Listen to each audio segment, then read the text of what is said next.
Hello and welcome to the Legal Scoop. I'm Brendan Shannon. I'm an associate attorney here at LOMAD.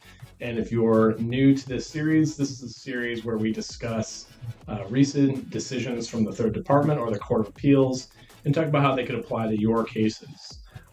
This month, I want to talk about the Alzate decision from late May, early June. And this is an interesting case because it's a fraud case, and I think we all like fraud claims, and we like seeing how both the board and the Third Department rules on these types of decisions. Now, what I like about this decision is it's a very good example of fraud based on denial of prior injury sites or prior treatment. So in this case, the claimant, it was an established claim for, the neck and back, and I believe the right shoulder. And the carrier became wise to prior accidents. So there was at least 2 prior motor vehicle accidents within 10 years or so of the comp accident. There was a slip and fall case, and there was just additional treatment. And the claimant denied any priors on her C3 and then testified sort of incompletely about her history. So when she testified, she said, and I'm sort of generalizing, but she said, I injured my knees in the past and my shoulder, but, she denied ever having injured her neck or back. And the same goes for when she saw her doctors.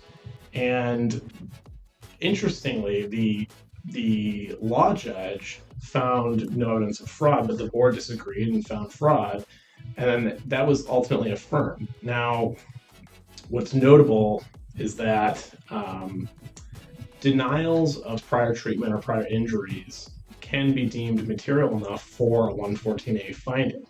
But why I like this case is it's a good example of sort of what you want to try and show in these types of cases. So what I mean by that is you could have a case where you find one ER report from 15 years ago somehow, and in it the claimant mentions neck pain, and you have a neck claim now where the claimant denied any prior injuries or illnesses on the C3. Now that could be an indication that there's more out there, but that prior ER report alone likely won't be enough for a 114A finding because it'll be pretty easily explained away during testimony. Either I didn't remember or it just wasn't that significant. I went once for neck pain because they told me I had to after a fender bender, something like that. But in this case, the carrier did a really good job of developing the record and showing, no, there's been several prior accidents, some of which were as recent as a year before the date of accident, or 2 years.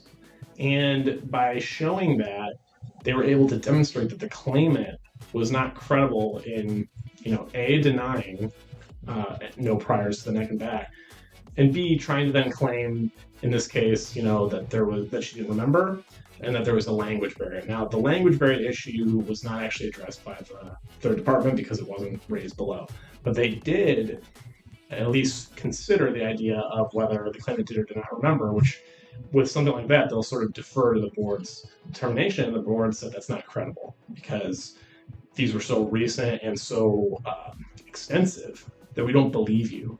So it's just a good example of what you're looking for when you have suspicions of prior injuries or illnesses that are not being reported. And why, here at LOMAD, we frequently work with third-party vendors that will do medical canvases. And we'll go out and try and identify providers that the claimant has seen, and then you can take a HIPAA and get any records and determine whether the claimant's actually been truthful.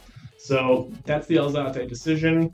I think it's a really interesting case to read for sort of a roadmap on how to handle potential fraud claims for denials of prior treatment or injuries. We'll be back next month, hopefully with some more interesting case law. If you like this series or any of our other series here at LOMAD, please subscribe below, and I will see you next month.